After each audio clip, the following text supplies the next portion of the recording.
Hey, how How's are it you? going? Good, how are you?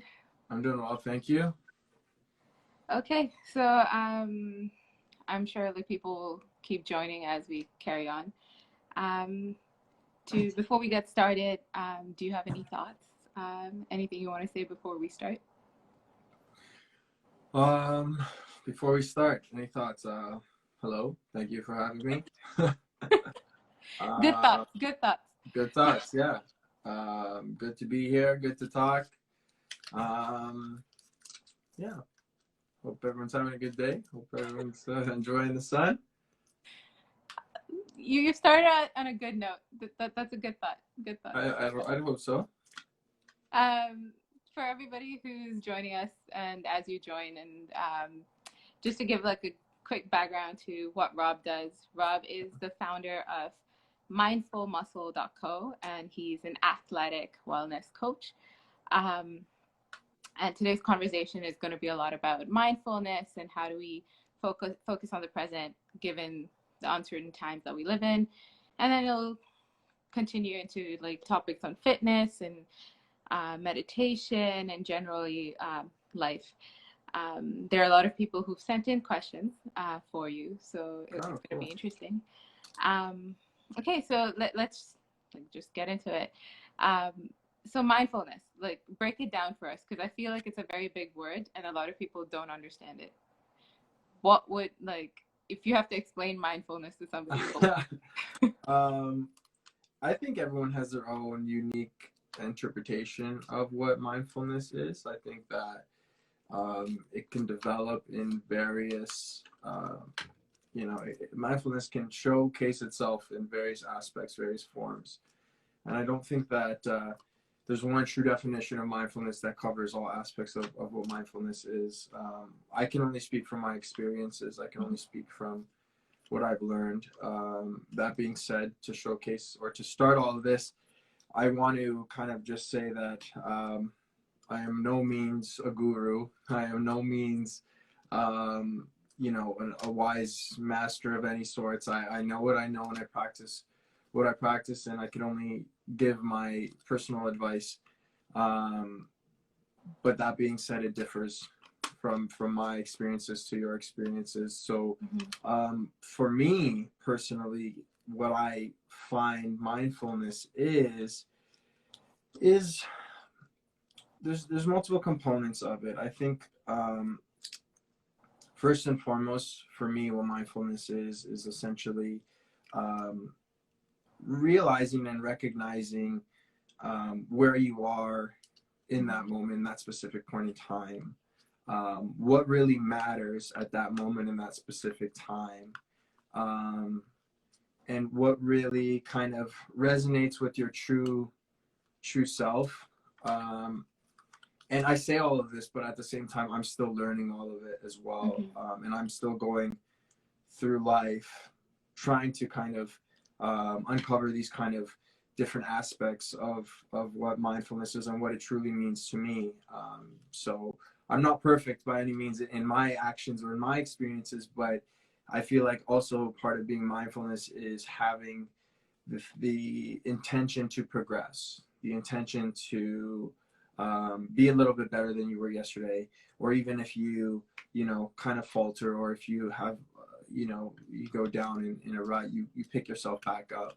Um, and it's essentially just kind of, the other aspects of it is just kind of thinking, putting the intentions of what really is good in your mind, Mm-hmm. to always remembering what that would be in terms of like helping someone out, or doing a good thing for other people, and just putting that conscious effort to kind of spread positivity and spread good energy. So yeah, other aspects of mindfulness definitely. And then it goes far into the spiritual realm or the meditational realm, or there's so many different aspects of what mindfulness can mean to someone, right? Like through meditation, or through everyday practice, or through community service, or through really anything. You can be Mm-hmm. mindful, and it's just essentially about using, that your mind, I guess, or energy to kind of spread what you would, I guess, think is positivity and good energy, good vibe. So for me, that's what it is. I feel like there's no true definition, and maybe there is, and I have to do more research. But to me, that's kind of what it stands for, and to you it might be different, but that's where I'm at. Well, I feel like there are a lot of like you said that you're not a guru, I think, and I think that's a very key thing to say, because I think there are a lot of self-proclaimed gurus out there. Yeah, and absolutely. I think there's a huge debate from what I've seen between whether mindfulness is just a meditation practice or it's a lifestyle choice. And I think from what you're saying, it's more kind of just, it's a combination of both. It could be anything. It could be what you make of it.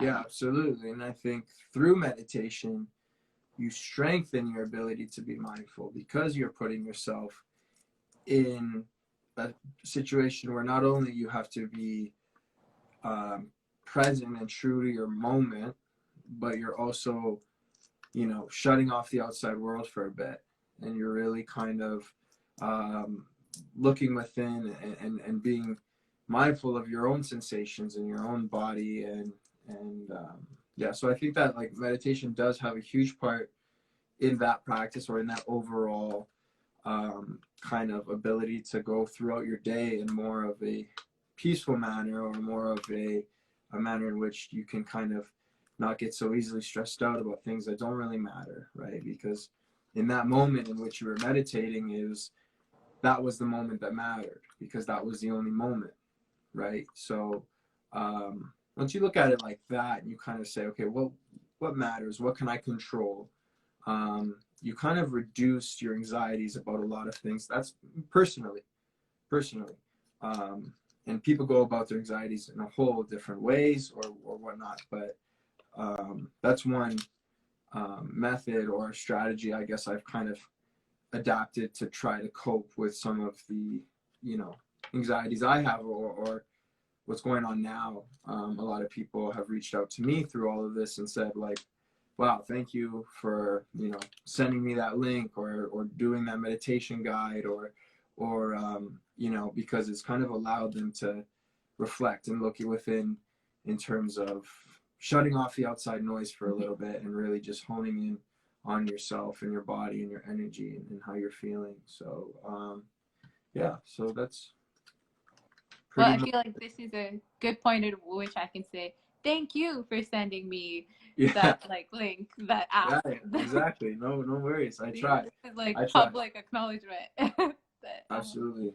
I think like we're talking a lot about, like, we're talking about times that are right now which are so uncertain. There are so many people who are kind of lost, or whether it's at home with like families who are apart, or there's just so much going on.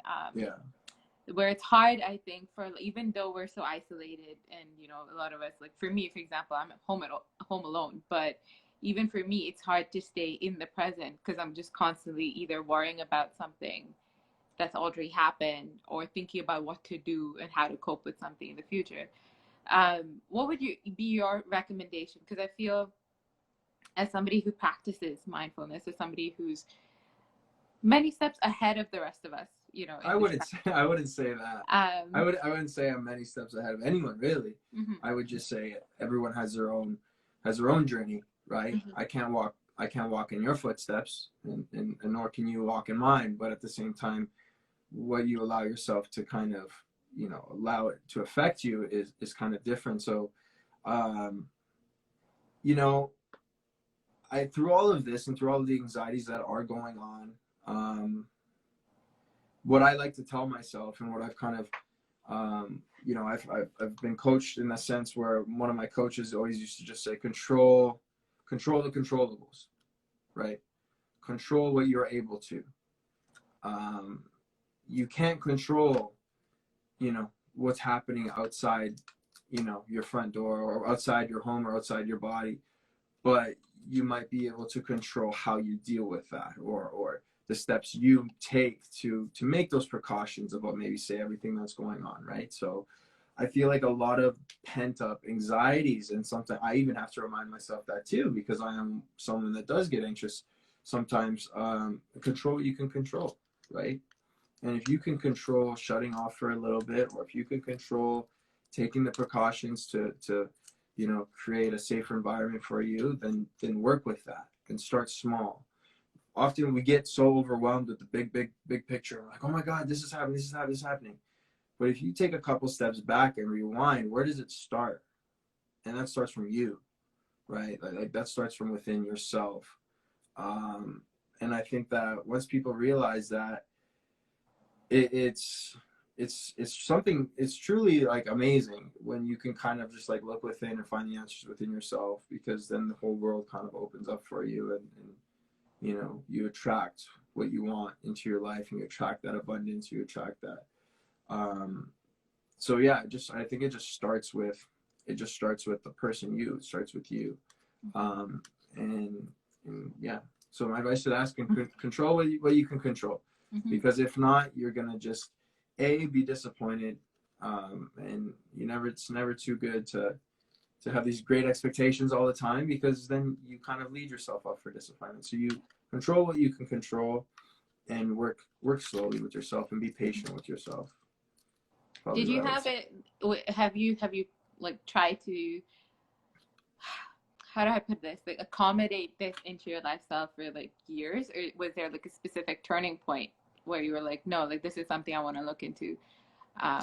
In terms of what? In terms of like whether it's like mindfulness and meditation, or like Um, this thing that you're talking about, controlling like only what you can control. I mean, everyone goes through life. Everyone has their kind of their struggles and their battles and whatnot. And I think it just came to a point where I was really kind of lost too. Like I was lost, and I didn't know what I was going to do for work. I didn't know what I was going to do for, my situations, living, even my health, right? So it was kind of just like, all right, Rob, instead of getting freaked out or putting all these to-do lists or and all these things on your plate, what do you got to do? What do you got to do to find the answers of why certain things are happening in your life, or why are you acting this way, or why are you feeling like this? And I think a lot of that was looking within and seeing, really getting to the bare bones of what I really wanted from all aspects of my life at the time, right? And I'm still learning that. Like I'm not going to sit here and BS anyone and say that I know everything or the answers. I really don't. I absolutely don't. And one quote I live by is, so the person who thinks they know everything knows nothing, right? So I agree with that. Yeah. I kind of like live by that, where I'm always learning, and if someone has something to say that completely goes against what I have to say, so be it, because that's their truth, right? And I live through my truth. So it's about finding your truths within your own experiences, right? Because if you live a life in which you're constantly comparing your life to, or your habits to, then it's impossible to fulfill those expectations, because we only see what is transmitted to us through a lens, right? In all aspects of our world right now, literally, through whether it's social media or whether it's the news, it's filtered by someone. So you honestly have to kind of just take it as you wish. And sorry, I lost track of train of thought, but yeah, going back to my own personal experiences, it was more so just a time where I had to reflect, and I wasn't happy with my actions, or I wasn't happy with my lifestyle per se. So it was just something that I had to kind of look within, and traveling helped a lot with that too. I did a lot of traveling where it kind of really opened my eyes to new ways of life, new traditions, new spiritual practices. So it definitely helped with that kind of stuff as well. Someone sent a very important question, which I think a lot of people would want to know right now. It's a question I get asked a lot. Is what is one easy practice to build that, like, you know, to start off for somebody who's now acknowledging this, who's at that turning point? What is that one easy practice that, you know, the first step, like the baby step, that they can build into their everyday life? Like, what would you, like, I'm not saying that you're a guru that you would know everything. No, absolutely. But for recommendation. What one easy practice, if they wanted to kind of like get into the realm, I guess, of meditation, was just to sit in stillness. Sit in stillness and focus on your breathing for 5 minutes a day. Start slow. Start 5 minutes a day for the first couple of days, where you're just sitting in stillness. You're in a comfortable, familiar position, and you're just breathing. And you just focus on your breath. And whatever kind of thoughts come into your mind, acknowledge it and just let them go. And just return to your breath. And just focus on your inhales and focus on your exhales. And it doesn't seem like much. He's like, well, wow, what do you mean? I'm going to just focus on my breath. But you will start recognizing changes within your life, spiritually, mentally, physically. Because that 5 minutes, it gets longer and longer, and it turns into 6 minutes, 7 minutes, 10 minutes. And then by the time you know it, you're comfortable with just reflecting for an hour, right? And you know, there's different levels of and modalities of meditation, mind you, mantras, visualizations, breath work, different styles. But that's probably something that I would recommend for an easy start, would just be shutting off the world, shutting off the outside world for a little bit. Unplug yourself, ground yourself, and just really feel how your body's feeling, right? But give back to it almost. You know what I mean? Like, give back to your body in a sense where you are taking care of it, or you are acknowledging it. So you know, do a body scan, you know, sitting and breathing and just being, okay, how does my head feel? How does my face feel? How does my neck feel? How does my shoulder feel? And just relax and go all the way down from the top of your head to the tip of your toes and just feel. And then once you're able to do that, then I just feel like, I don't know, you just kind of become a little bit more grounded, right? And your body will thank you for that, because how often do we really sit in ourselves without thinking about what's going on there, and there? And I do it too. I do it all the time. I overthink. I'm the biggest overthinker that I know, and it gets me into a lot of trouble sometimes. I'm not saying I'm above that, but I'm right up there with you. Yeah, right. So I try to take the precautions, or not precautions even, but like the practices. And you know, I skip a day sometimes too, and I'm not perfect where I'm, you know, I was on a good run and I was meditating every day for an hour and this and this and this, and then, you know, you get a week or two where you're like, oh damn, I didn't get my meditation in, I didn't get this in. But you go back to it, right? Because that's what life is. It's a roller coaster. It's not going to always be superhero mode, right? But you get back to it and you realize that, right? So I think that's important. Giving yourself some credit too. That's something definitely people don't do enough of. I feel like once you get back to yourself, once you like kind of like reflect yourself and make yourself a better person, you start emitting that towards the people around you, right? Your light shines brighter. So a lot of people, and myself included, was very much so like, I got to help others around me, but my own light was dim and dark, right? So you transcend that. You trying to like, okay, like for a sec, I got to shut it off for the people around me because I'm working on myself. And then once I got that energy, that light, where I'm able to kind of transmit that, then you can kind of like help out people, right? So that's the journey that I've kind of been on for a little bit, and yeah. So I'm just trying to like, I have a lot of self work to do. I'm sure a lot of people say that, but yeah, it's taking the steps, right? And every day, if you kind of say, okay, well, today's a new day, and today's a new day where I can, you know, be a better person, be a worse person, or just do nothing, and everything is fine as long as you know, you try to build towards that progression in your life, right? Sorry, excuse me, I'm just gonna get some water in me. Water. How could you do that? How could you drink water in the middle of this? I said no water. But no, but I think something that you said is so key. You know, it's also the idea of breath, and I think for a lot of people, it's a misconception that it's just something that we do, whereas something that we can actually focus on and focus on our core.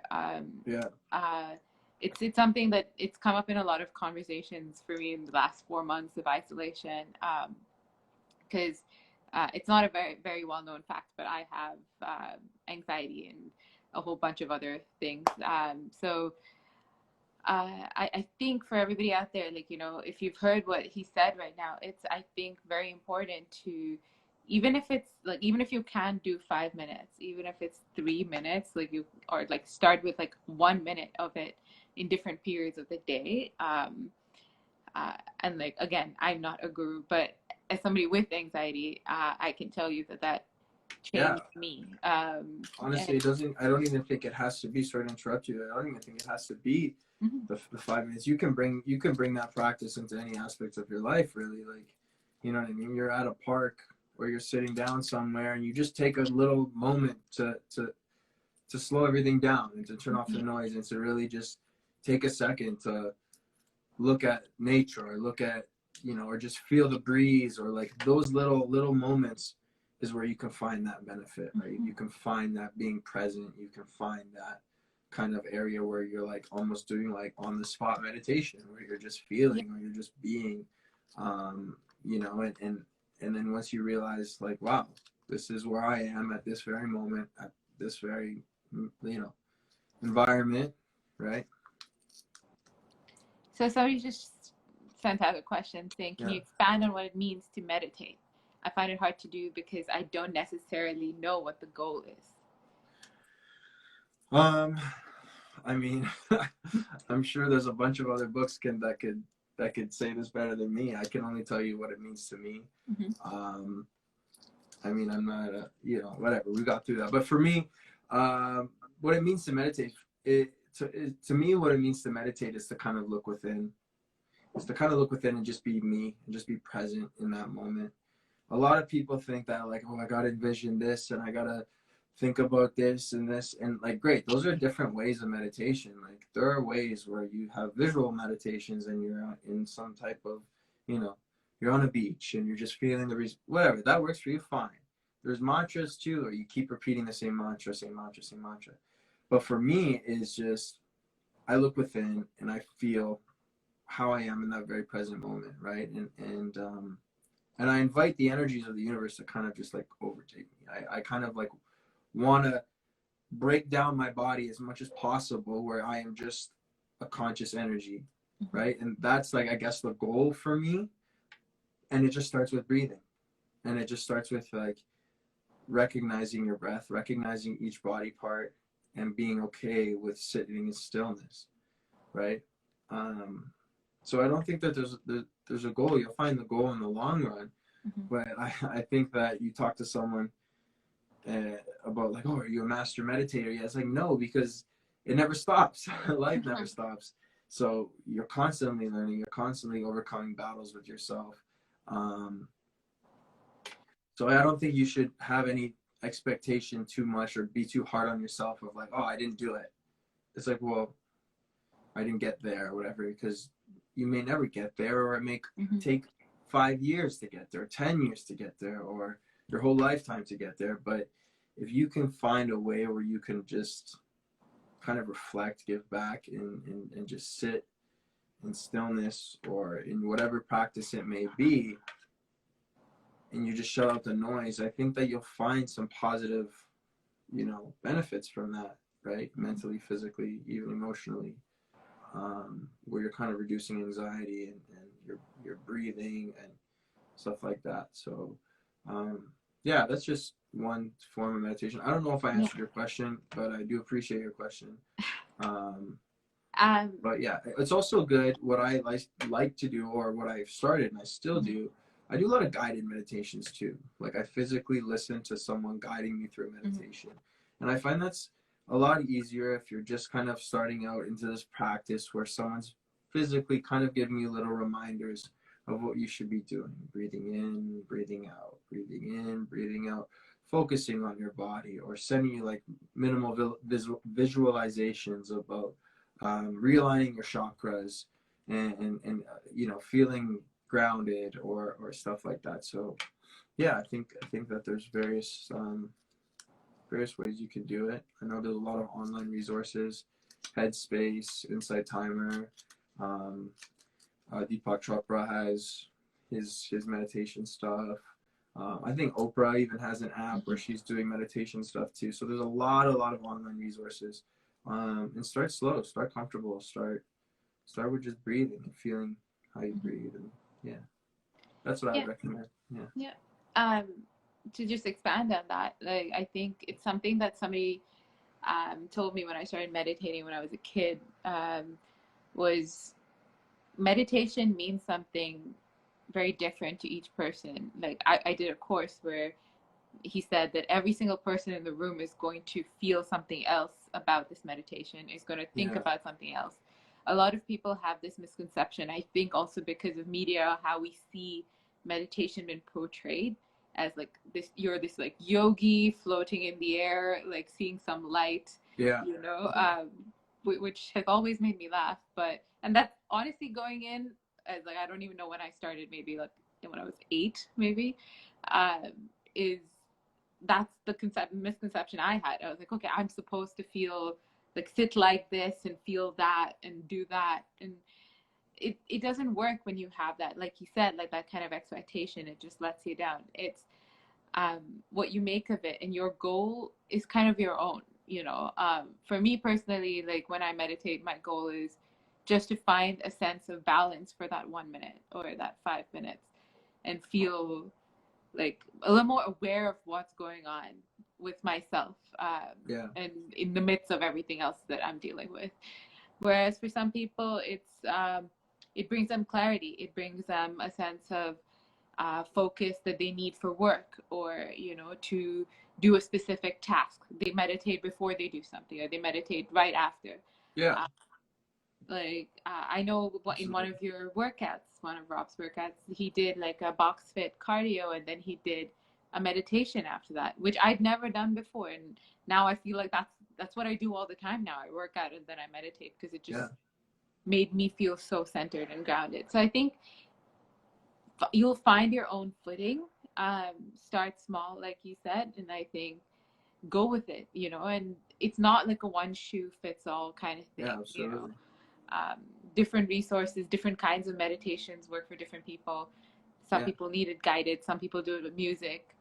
And some people do it in stillness and some people don't. Like, you know, you can be going on a jog, or you can be, you know, and if that works for you, it works for you. It's just a matter of unplugging and feeling that moment, and trying to reduce the noise and the scatter that's going on. And you know, I think a lot, before I got into the actual sitting and stillness style of meditation, I think a lot of my meditation came through physical activity. I know it's kind of contradictory, but it was a way for me to physically be there at that time and mentally be there at that time. Whereas when I started the workout, or when I went to the gym, almost like the outside world kind of shut off, right? And that was the time and effort that I was putting in. It's almost kind of like the same thing. And like anything, like any sport, I think that the modalities of, you know, spiritual wellness need practice as well. You know what I mean? And your body needs practice, and your body needs time to kind of adjust and get better and better and better at it every single time, right? So now I kind of, when you're talking about doing the meditation after the workout, you know, I kind of just thought it would be kind of enjoyable for us to kind of just like, after we're getting that high intensity, high heart rate, we just kind of zone in and come down and let our body naturally relax into its own space, and really thank yourself. Like the whole point of it was just thanking your body for doing the workout, and for going about the rest of the day knowing that they just exerted physical activity, and it was time to kind of just relax, I guess, and you know, get in tune with yourself for the most part.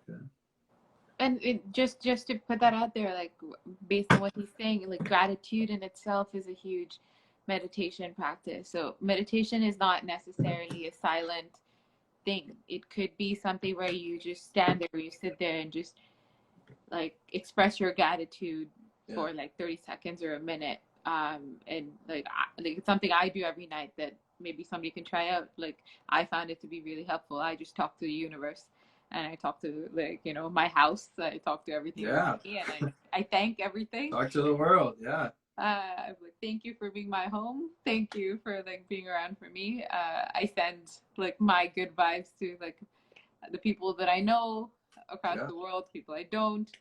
Just especially right now, because we're all going through something so collective. Yeah. Wherever We we all need a little bit of light, a little bit yeah. of positive vibes, positive energy, and yeah, Mm-hmm. that's incredible. That's awesome. Yes. So I think gratitude again, like people separate it from meditation, but I think in itself it could be. So meditation, what you make of it. But I think something key that I think a lot of people talk about is like this connection between like meditation and fitness, which you touched upon for you, how it started like for you, it not being like a silent still process. Like it started with you, like, you know, when you were working out. And coming to like something called fitness, you know, like, which is people think of mental health, physical health as like two separate things, and wellness.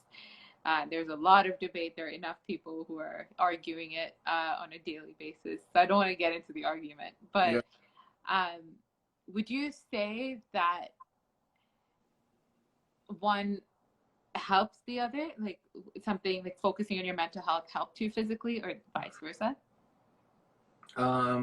Yeah, I think so. I think that it's all interconnected. I think that a healthy mind is a healthy body, and a healthy body is a healthy mind. Like, and I think that they are very important in terms of creating a balance and putting effort and time towards each thing. And I think that was my whole notion in when I was kind of creating my little brand there, that, you know, it was equally as important to focus on your fitness and your well-being in terms of that, but also it is important and crucial to kind of give back to your own mental health, because especially in today's day and age with everything going on, and I think there's a lot more awareness for mental health and for, you know, maintaining that wellness of that part of your body. And I think that yeah, I think it's equally as important, if not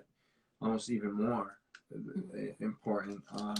And it does coincide, right? Because for me, even before I focused so much on my mental health, physical fitness was crucial in my mental health, right? You know what I mean? Like if Mm-hmm. I used physical fitness as an anchor, essentially, for my mental health, for the ability to kind of be in that atmosphere, in that place, in that space. Um, and as that transition and that fitness kind of took new forms in my life, where I wasn't really affiliated with the teams that I was on or the environments that I was in or the gyms I used to work out, it was almost like I lost that connection between allowing that fitness to be a cornerstone within my mental health, and just like it was almost like there was a disconnect, Mm-hmm. right? So I was like, okay, well, Rob, what do I got to do now? I got to bring those two together.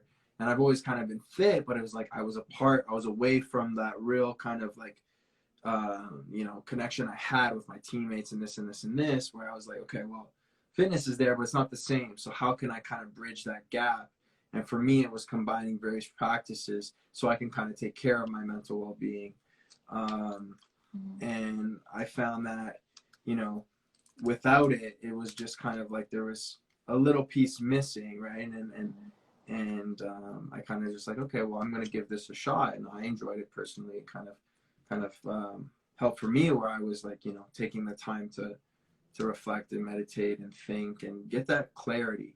And a lot of it was clarity, because I had so much noise going on that I had to shut that noise down and start from the bare bones and really look within and be like, okay, Rob, what's going on, man? Like, why and what and where are we? You know what I mean? And as bad as this quarantine was, and it is awful because of the situations that were going on, it really helped me because, like you were saying before, you're home by yourself, you're home in isolation, right? So it really allowed me to kind of reflect and really see what kind of lifestyle changes I wanted to carry on post-quarantine and what I had to do to kind of look post-quarantine. And I think it helped me grow because I was able to kind of really detach myself from the old me per se, and kind of, you know, look towards a newer kind of healthier lifestyle that I wanted to kind of help others with, right? You know what I mean? And I'm not fully there yet. I'm still me. It's not like I've been on this mission for years on end, but it's something that I'm continuously trying to work towards. You know, so yeah, it's definitely good, and if I feel good when people come to me for help or for workouts. For those that don't know, I do also do personal training. So that's, you know, it's gratifying for me to see my clients, you know, are fulfilled in that sense, right? Because they do, you know, it helps me. I like that feeling of helping others and having others people really generate a pleasure for what I bring to them. So it's kind of double-edged sword in a way. Yeah. So. Yeah, I resonate with that. I resonate with that.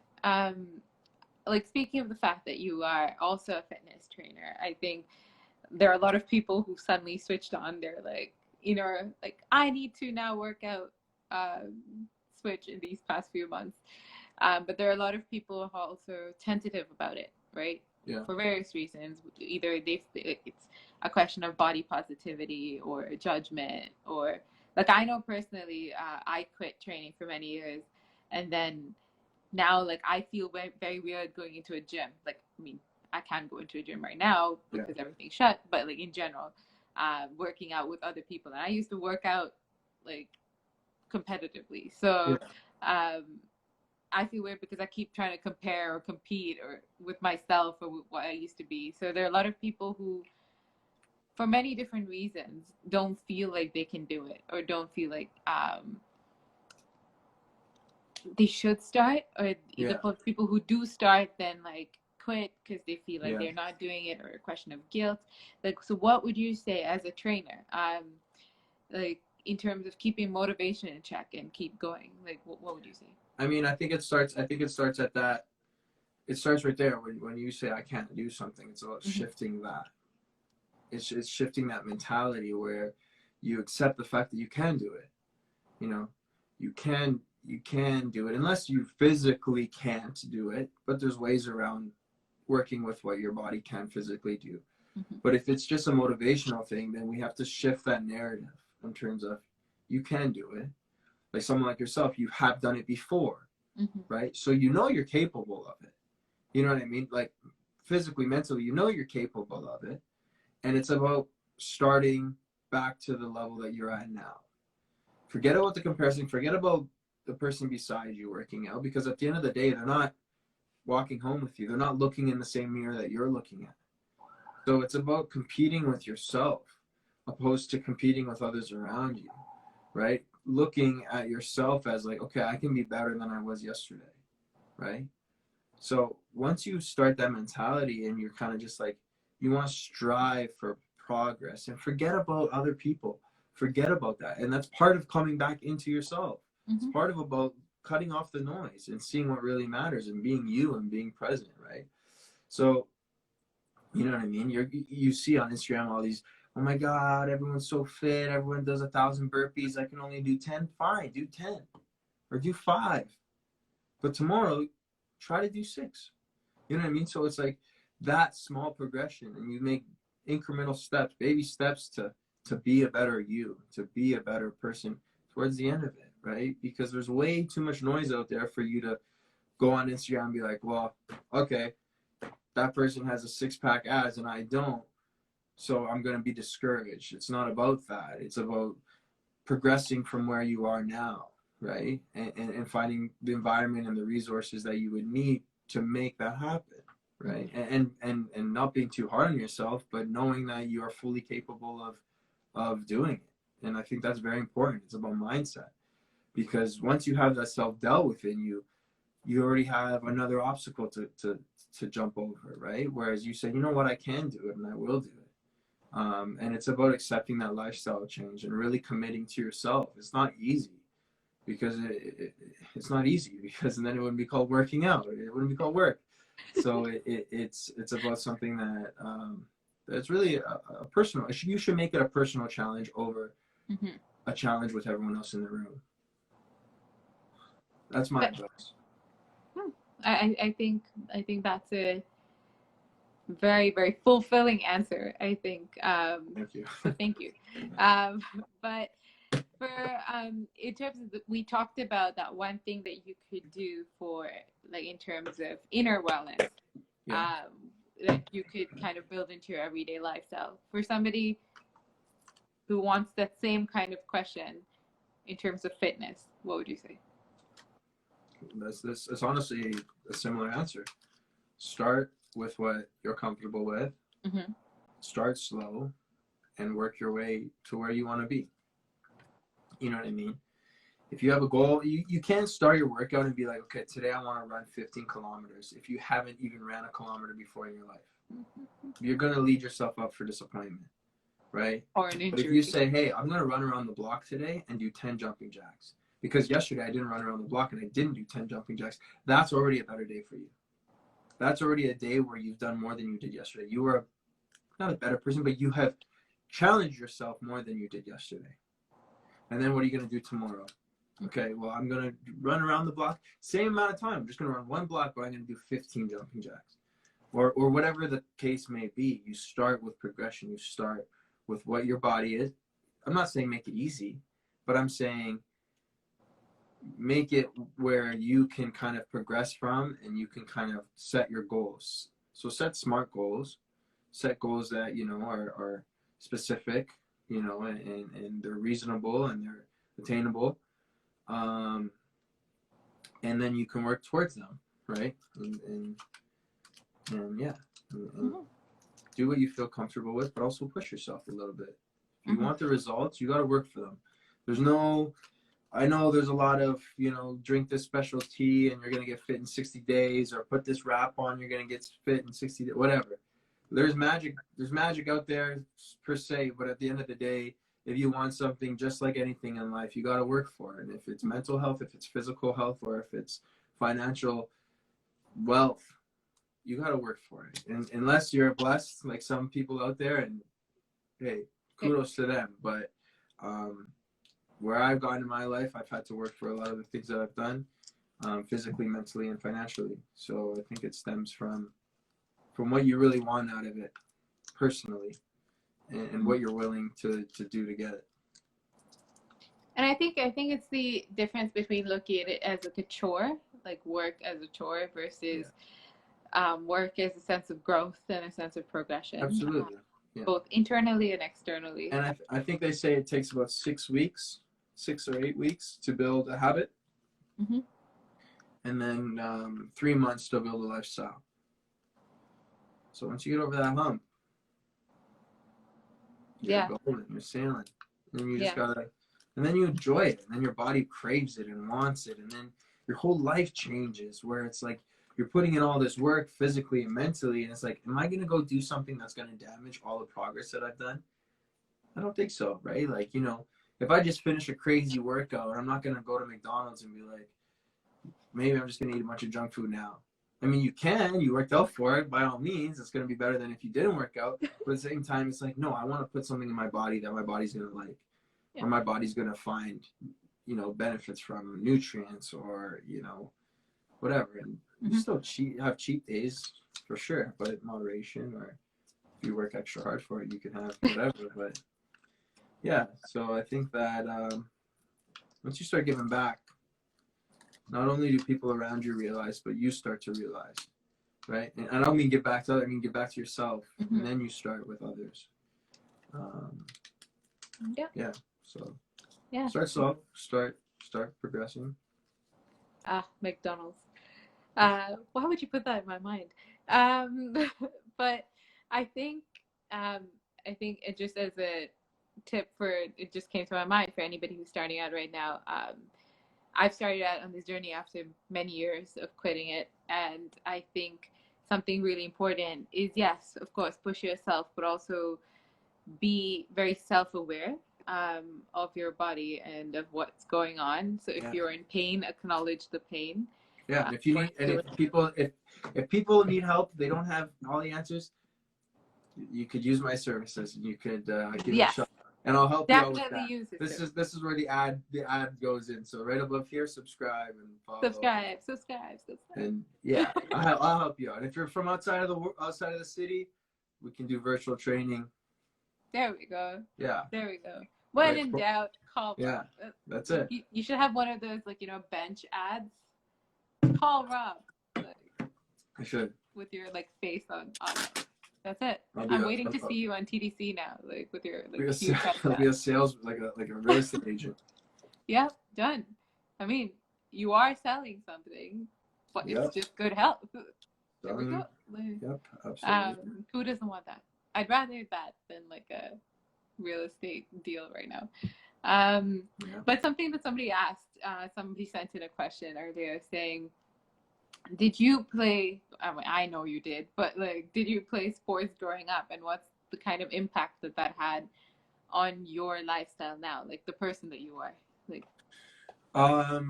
sports, to be honest, I owe a lot to sports. I owe my livelihood to sports, to be honest. Growing up, I was quite active, and I did play sports. And then that followed me to high school.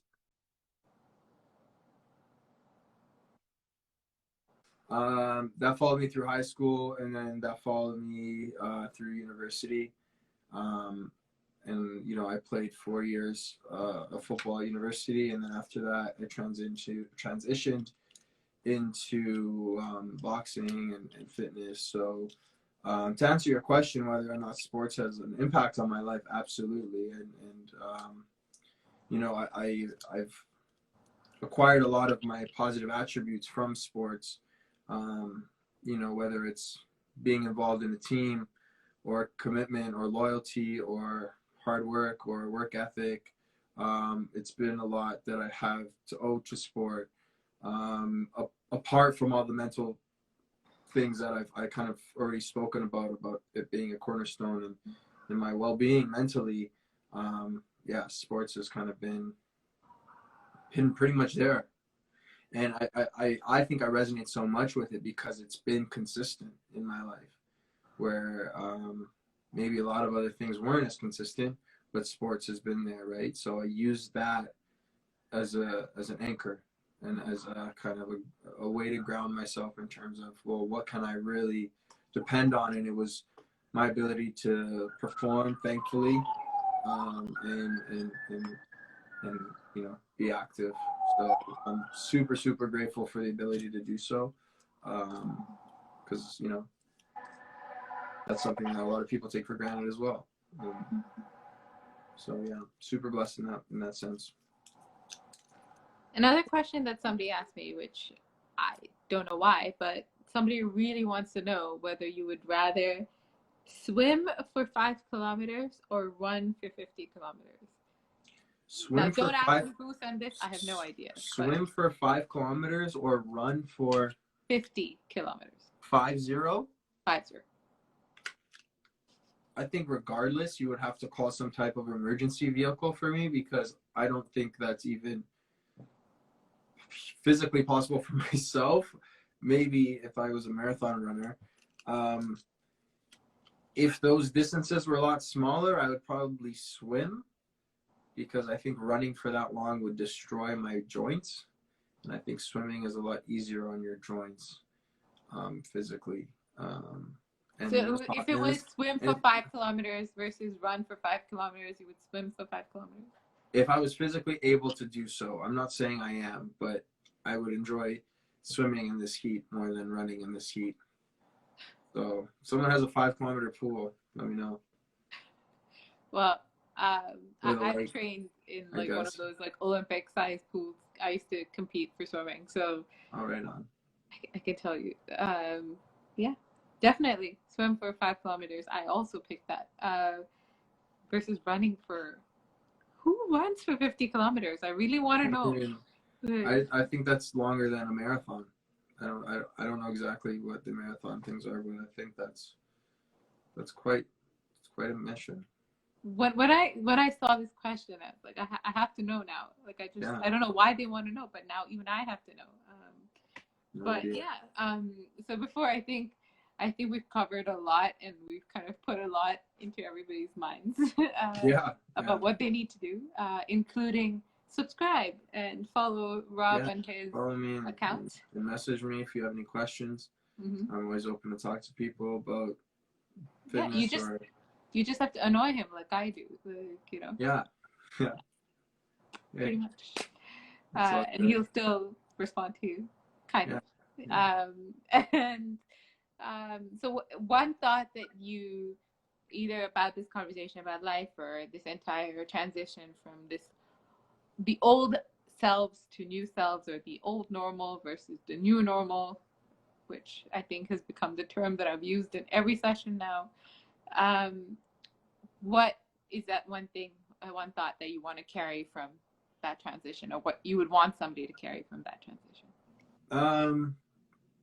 I mean, take life as it is, as it comes to you, and take it day by day, and love yourself and spread love. At the end of the day, there's nothing wrong with that. I think everyone needs to be a little bit more kind to people outside, out in the world, because you don't know anyone's story. No one knows your story. So I think one thing to follow on is just to kind of be mindful of that. Mm-hmm. That everyone has their own challenges. Everyone has their own battles that people don't see. So take life as that, and you know, just be a little bit nicer, everyone. Come on now.